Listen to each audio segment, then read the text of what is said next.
Charlotte and I and the family wanted to say thank you very much for coming. I can't tell you how touching it was for us to, not having spoke with many of you or even met you before, to just reach out and invite you and just to hear the love and compassion and the excitement to come join. So it was very moving for us. So thank you. It was a very special day. So as you know, Dad passed away a number of years ago. He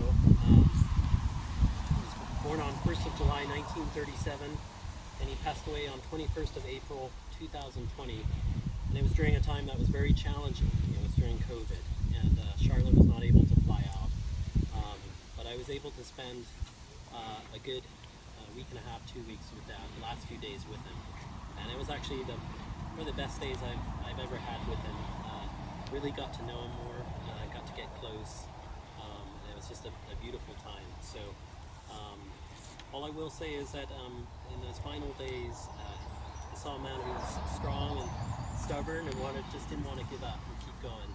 And he passed very gracefully. So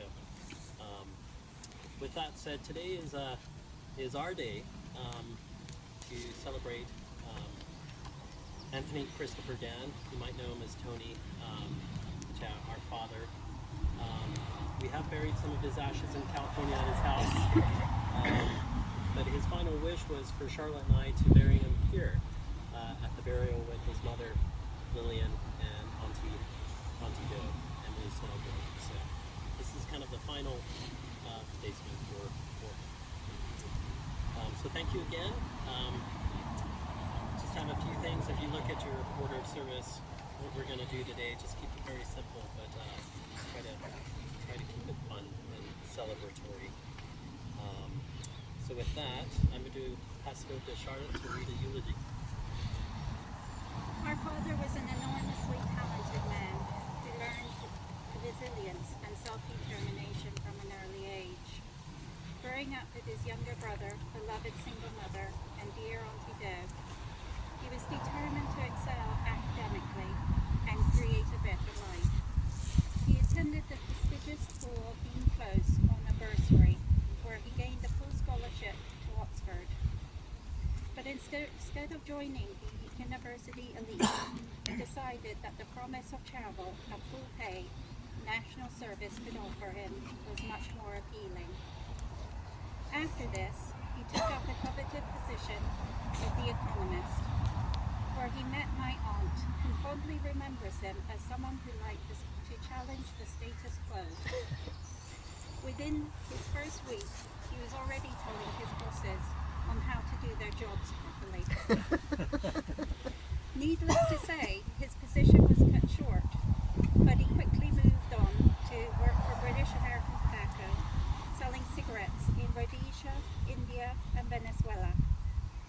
He quickly rose through the corporate ranks and became respected for his rather creative marketing ideas.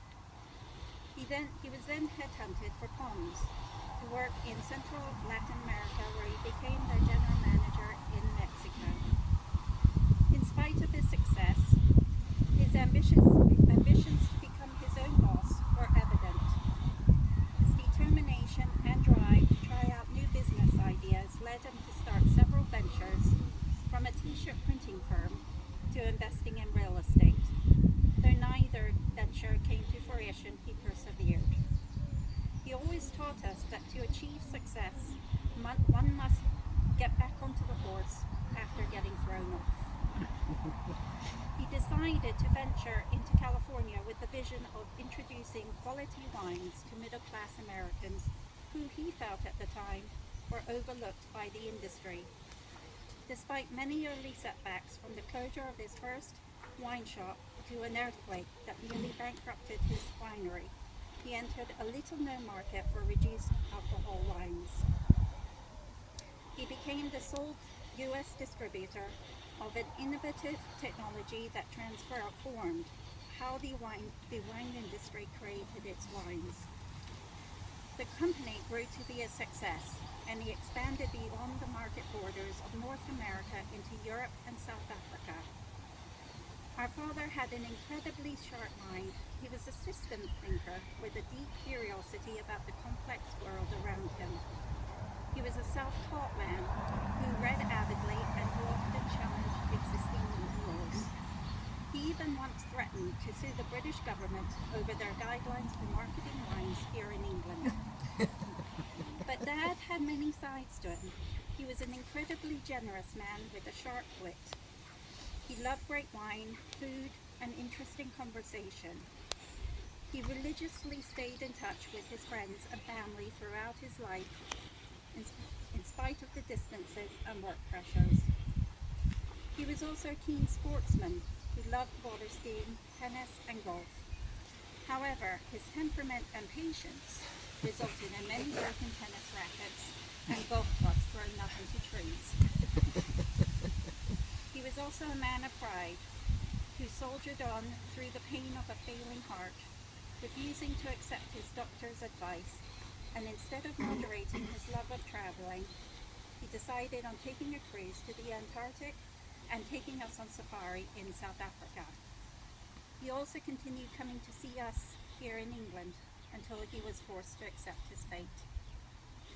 In the final year of his life, he so desperately wanted to visit you all one last time before he passed away.